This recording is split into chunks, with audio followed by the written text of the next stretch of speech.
여러분 반갑습니다. 송광입니다. 오늘은 부처님께서 우루벨라로 가시는 모습을 살펴보도록 하겠습니다.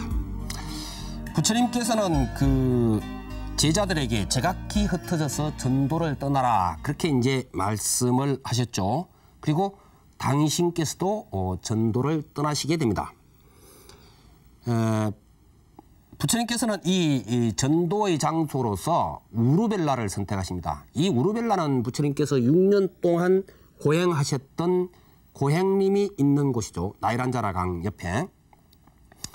이 우루벨라는 부처님과 5 수행자만 고행을 했던 곳이 아니라 아마도 그 당시에 수많은 그 고행자들이 모여서 수행하고 그랬던 곳이기도 했던 것 같습니다. 일종의 그 종교 수행 생활이 많이 보장되고 있던 그런 곳이 아닌가 이렇게 이제 생각이 되어집니다.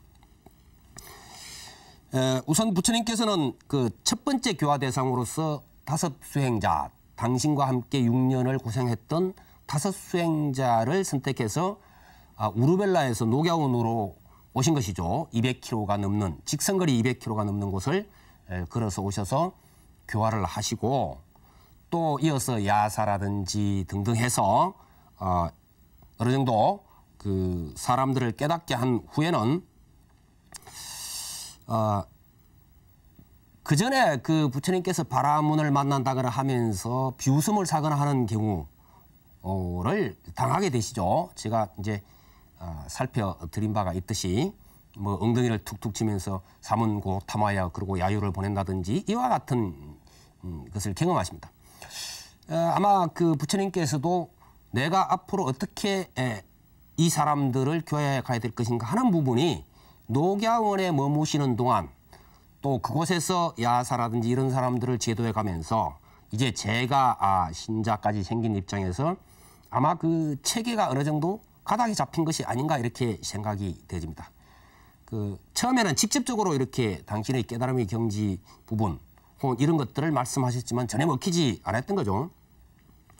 그런데 바로 이 5 수행자를 그 깨달음에 이르게 하는 동안에 갖가지 어떤 논리의 전개라든지 비유라든지 또 사람들이 가지고 있는 어떤 그 관념의 벽이라든지 이런 것들을 아마 철저하게 체험하셨던 것 같습니다.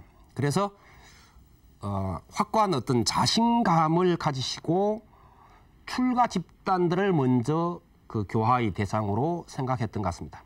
그래서 이제 아무래도 일반 사람들보다는 그래도 오랫동안 고행을 하면서 해탈을 구하는 사람들이야말로 결국은 당신의 가르침이 가장 잘 받아들일 수 있는 그런 집단이 아닌가 그렇게 아마 결론을 내리셨던 것 같아요. 뿐만 아니라 이 출가 수행 집단은 한 사람의 스승 밑에 많은 제자들이 대체적으로 있게 마련이죠. 그래서 그런 집단을 교화를 하게 되면은 전도에 있어서 대단한 그 효과를 거두게 되고 전도의 활동이 굉장히 그 빨라지는 급속하게 전파될 수 있는 효과가 있는 거죠.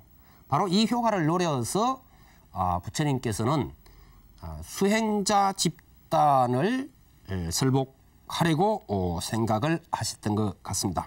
바로 그것이 마가다국의 우루벨라라고 하는 곳이었다. 이렇게 이제 보면 되겠죠. 부처님께서는 그래서 이제 다른 제자들은 전부 다 각기 흩어져서 전도를 떠나게 하고 당신 홀로 우루벨라를 향해서 걸어가십니다. 물론 도중에 이제 탁발도 해가면서 만나는 사람마다 이야기도 하면서 그러면서 이제 숲에서 쉬시기도 하고 이러면서 이제 가십니다. 어느 날 그 길 옆에 아름다운 동산이 있고 또 마침 날씨도 덥고 해서 당신께서 거기서 한나절 정도 쉬어가리 이러고는 이제 숲으로 들어가서 나무를 하나 선택해서 나무 그늘 밑에서 앉아서 좌선에 드십니다. 선정에 드시는데 이 숲에는 마침 그때 그 인근 마을에서 30명의 그 젊은이들이 나와 있었습니다. 이 30명은 전부 다 친구지간이었는데 그 가운데 한 사람은 결혼을 하지 않았고 나머지는 전부 다 결혼을 했던 그런 이제 입장인데 결혼했던 친구들이 결혼을 하지 않는 이 총각에게 말하자면 그 기회를 준 거예요. 그래서 그 유곽에서 요즘식으로 하면 막 술집 여자를 하나 돈을 주고 샀다고 보면 됩니다. 하루. 그래서 이제 술이다 음식이다 뭐다 잔뜩 준비해서 숲에 나와서 마음껏 즐기는 거예요. 환락에 젖는 거죠. 쉽게 말하자면은. 그래서 이제 남자들인 전부 다 술 마시고 야단법석을 하다가 지쳐서 잠이 들어버립니다. 이때 이 돈을 받고 왔던 술집 여인이 그 당시 보면은 인도에는 남자들도 전부 다 어떤 폐물을 전부 다 했던 것 같아요. 그 인도의 어떤 불화라든 이런 걸 보면은 뭐 손에도 또 귀에도 또 목에도 여러 가지 그 장식구가 있죠. 보석으로 만든 이런 폐물들을 전부 다 거두고 또 가지고 있던 돈, 뭐 금하든 은하든 간에 돈을 전부 다 싹 걷어가지고 도망을 가버립니다.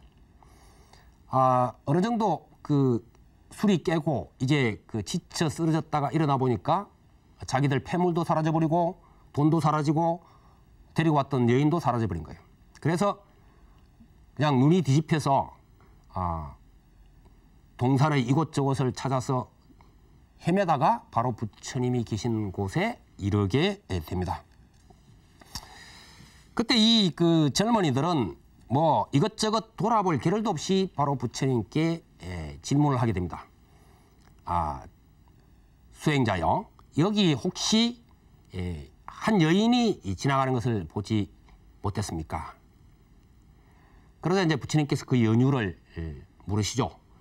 보니 뭐 온 매무새는 흐트러져 있고 벌써 눈은 충혈돼 있고 이게 엉망이란 말이에요. 정신이 반쯤 나간 젊은이들이 지금 여인을 찾는 거라. 대충 부처님께서 짐작을 하셨지만 우선 그 사람들의 그 흥분되어 있는 것을 가라앉히기 위해서 우선 나에게 좀 자세히 설명하라. 그러고는 일단 걸음을 멈추게 하고 설명을 듣습니다. 그러니까 이제 그날 그때까지 일어났던 일들을 젊은이들이 다 설명을 하려다 보면 멈추게 되겠죠. 이렇게 멈춰서 이야기를 하는 과정에서 이제 헐떡거리던 숨도 어느 정도 가라앉고 흥분도 좀 가라앉고 그랬던 모양입니다. 그래서 부처님께서는 차분히 그 젊은이들을 옆에 앉히죠. 자, 젊은이들이여, 여기 잠시 앉도록 하라. 내가 보기에 그대들은 좋은 출신에 배울 만큼 배운 사람들인데 어찌하여 오늘과 같은 일을 당하게 되었을까? 그것은 그대들이 진정한 행복이 무엇인지를 모른 채 쾌락에 몸을 맡기고 마음을 빼앗겨서 부질없는 일을 벌였기 때문이 아니겠는가? 자, 이미 도망친 여인을 찾아서 폐물을 찾고 두들겨 패고 야단법석을 벌이는 것이 그것이 그대들이 마음이 속 시원하고 행복에 이르는 길이겠는가? 아니면은 이제까지 방황하고 쾌락에 젖어서 물불을 가리지 않고 쏘다니던 그대들 자신을 안정시키고 되찾는 것이 행복으로 나아가는 지름길이 되겠는가? 뭐 경에서는 아주 간략하게 나옵니다만은 제가 좀 보충을 한 겁니다. 그러나 사실은 부처님께서 이 젊은이들을, 흥분해 있는 젊은이들을 제가 이야기한 것보다는 훨씬 더 많은 얘기로 우선 설득을 하셨으리라고 생각이 되집니다. 폐물도 지금 다 잃어버리고 돈도 다 잃어버리고 지금 당한 건데 당장에 그대를 찾는 것이 중요하지 않겠는가 한다고 금방 아이고 예 부처님 했으기는 만만하다는 거죠. 흥분되어 있는 사람들이. 그래서 우선은 흥분을 가라앉히고 정신이 다시 되돌아오게 한 후에 차근차근히 이치에 맞게끔 설명해서 젊은이들이 수긍을 했을 때 비로소 그 행복에 이르는 길을 설명하기 시작했다. 이렇게 이제 보시면은 좋지 않을까 생각됩니다. 그 어느 정도 안정을 되찾은 젊은이들은 자신들의 앞에 계신 수행자를 다시 살펴보게 됩니다. 이제까지는 여인을 찾는 데 정신이 없었죠. 그래서 수행자가 어떤 모습인지 이런 것은 첫눈에 들어오기는 어렵습니다. 그런데 이제 좀 마음이 가라앉고 정신을 되찾아서 가만히 살펴보니까 앞에 계신 분이 이게 보통 분이 아닌 것 같단 말이죠. 이제까지 자기들이 봐왔던 고행자의 모습이라든지 이런 것과는 전혀 다른 정말로 첫눈에 반할 만한 거룩한 모습을 띠고 있었고 너무나 조용조용하시고 평화로운 모습을 띠고 있는 것이 자기들을 대비치 보니까 너무나 부끄럽고 이게 참 그런 입장이 되었던 것 같습니다. 그래서 이렇게 말씀을 드리죠. 거룩하신 분이시여, 저희들이 지금 만일 저희들의 참된 모습을 알 수 있다면, 그리하여 진정한 행복이 무엇인지를 찾을 수 있다면 그것이 더욱 중요할 것 같습니다. 이건 인도인들, 특히 부유한 또 학문을 많이 한 젊은이들이 그때 당시에 가지고 있었던 일종의 갈등과도 같은 것이라 생각됩니다. 부처님께서도 그러했고, 부처님의 10대 시절도 대부분 보면 그러하고, 뭐 이런 입장입니다. 바로 그런 갈등을 가지고 있었기 때문에 이 얘기가 지금 가능한 것이 아닌가, 이렇게 생각이 되어집니다.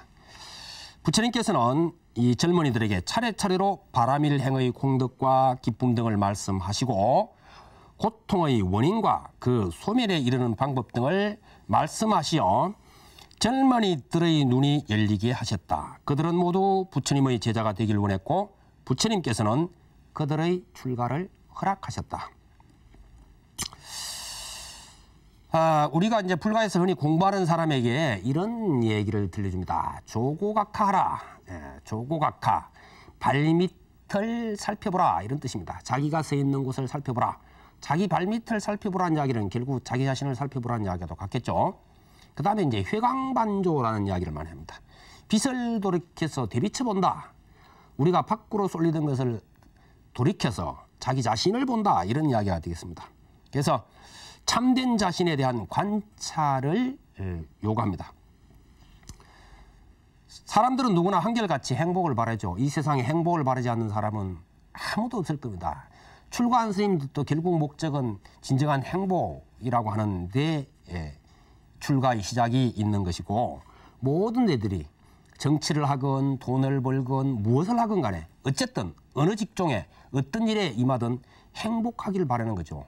이 행복을 원하지 않는 사람이 있다면 그것은 아마 거짓말일 겁니다. 그렇다면 이 행복이라고 하는 것은 도대체 어디에서부터 오는 것인가 하는 것이 이제 문제가 되겠죠. 근데 우리는 대체적으로 이 행복을 밖에 있는 어떤 존재처럼 생각을 하는 것이죠.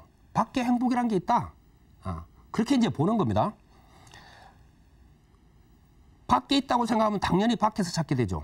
자, 예를 들어서 뭐 정치를 하는 사람 같으면 자기가 어떤 고위직에 올라가야 행복하다고 생각하죠. 거기에 행복이 있다고 보는 거죠.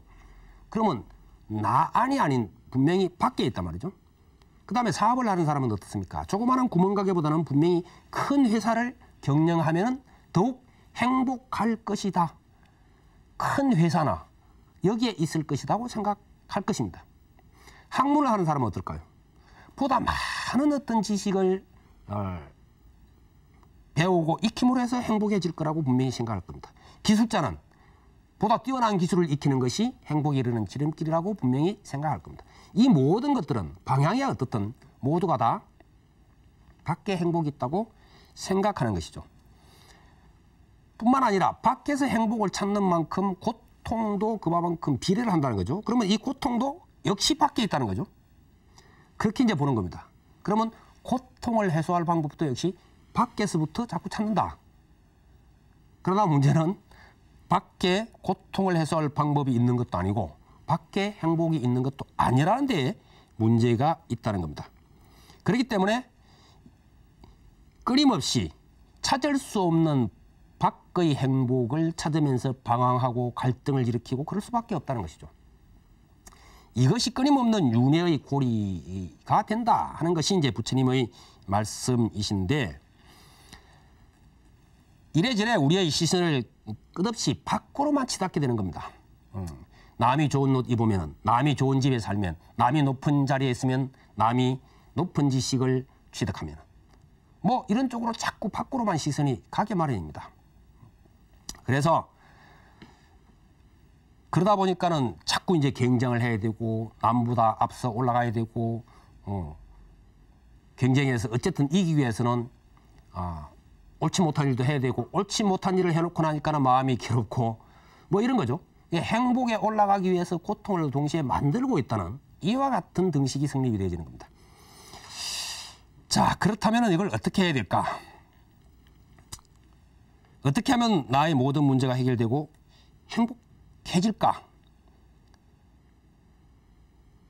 가만히 우리가 살펴보면은 사실은 우리가 바라는 그 모든 것들이 부처님 말씀대로 무상한 것이죠. 무상하다고 하는 것은 끊임없이 변화한다는 것이죠. 박사학위를 몇 개를 받고 대학 교수가 돼도 물러날 때가 있는 것이죠. 반드시 물러나야 된다. 뭐 정년이 있어서 물러나야 되고, 또 엄청나게 재산을 우리가 축적함으로 해서 행복해지리라 생각했는데 그 재산도 어느덧 갑자기 사라져가고, 우리가 부러워했던 거대한 재벌이 어느 날 아침에 부도가 나서 그냥 사라져버리는 그런 것도 보고, 정치하는 사람이 높은 자리에 올라가면 행복해질 것 같은데 그 자리에 있는 동안에도 별로 그런 것 같지도 않고, 물러나서는 또 물러나면 결국 물러나는 고통이 있는 것이죠. 물러나서도 끊임없이 그 고통은 이어지고 있고, 그러니 이것이 이제 무상하다는 거죠. 변화한다. 끊임없이 변화하고 있다. 끊임없이 변화하는 것을 고정시키려 그러면 그건 벌써 엄청난 고통이 된다는 것이죠. 그래서 이렇게 행복하길 바라는 사람에게는 결코 행복이라는 것은 오지 않는다고 부처님께서는 단정적으로 말씀하시는 겁니다. 그것을 바라는 것이 마치 사람이 움직이고 있는 사람이 자기 그림자 가만히 있기를 바라는 것처럼 그건 불가능하다는 거죠. 자기는 계속 움직이면서 왜 이 그림자가 움직이는 거야? 가만히 있어야지 하고 보는 거와 같다는 것이죠. 그처럼 불가능한 것이다. 그래서 부처님께서 이 우루벨라로 가시면서 동산에서 만났던 30명의 젊은이들은 많은 곳에서 보이고 있습니다. 그럼에도 불구하고 이 젊은이들의 이름이 무엇인지 전혀 나오질 않습니다. 다만 이들이 부처님의 가르침을 받고 출가했다는 그 기록만 나옵니다. 그러면 왜 이름도 밝혀지지 않는 이 이야기가 여러 곳에서 보이고 있는가? 이것은 부처님께서 우리에게 가르치시고자 했던 것이 바로 내 것이라고 하는 것 혹은 나라고 하는 그러한 생각, 관념이 아닌 진정한 자기 자신을 되찾아야 된다라고 하는 그 목적 때문에 이것이 강조되고 있는 것이 아닌가 생각됩니다. 그래서 제가 앞에서 무아라고 하는 부분을 초기에 우리가 무엇을 그러지만은 내가 없다란 단정적 얘기가 아니라 내가 아니다라고 하는 것으로, 그래서 열반의 사덕에 분명히 상락아해서 세 번째 나라고 하는 부분이 있죠. 이 아라고 하는 부분을, 나라고 하는 이 개념을 정의를 어떻게 내려야 될 것이냐에 따라서 참 여러 가지로 문제가 됩니다만은, 어쨌든 전혀 아무것도 없는 그런 단계다 이렇게 보는 것은 분명히 아니고, 우리가 집착하는 것들이 내가 아니다, 내가 아닌 것을 나로 생각하고 자꾸 하다 보니까는 이게 헛된 망상으로 빠지고 헛된 방향으로 가고 있다라고 하는 부분입니다. 그런데 이제 부처님께서 이렇게 여러 가지로 말씀을 하시고 자세하게 말씀하시지만 성가에서는 보다 직접적으로 이야기를 하죠. 예컨대 어떤 사람이 큰 스님 찾아뵙고, 큰 스님 도대체 부처님이란 무엇입니까? 불법이란 무엇입니까? 뭐 등 이런 질문을 했을 때 곧바로 되묻는 경우가 있습니다. 그러는 그대는 누구인가? 자네는 누군가? 이 물음에 예, 저는 김아무개이고 무슨 학교 출신이고 무슨 회사 다니고, 이건 전혀 답이 안 되죠. 그런 것을 다 벗어던진 진정한 나의 모습, 이것을 되찾으라 하는 가르침이라 될 것입니다. 다음 시간에는 우루벨라 마을에서 최대의 수행 집단이었던 가습 삼행제를 교하는 대목을 함께 살펴보도록 하겠습니다. 여러분 성불하십시오.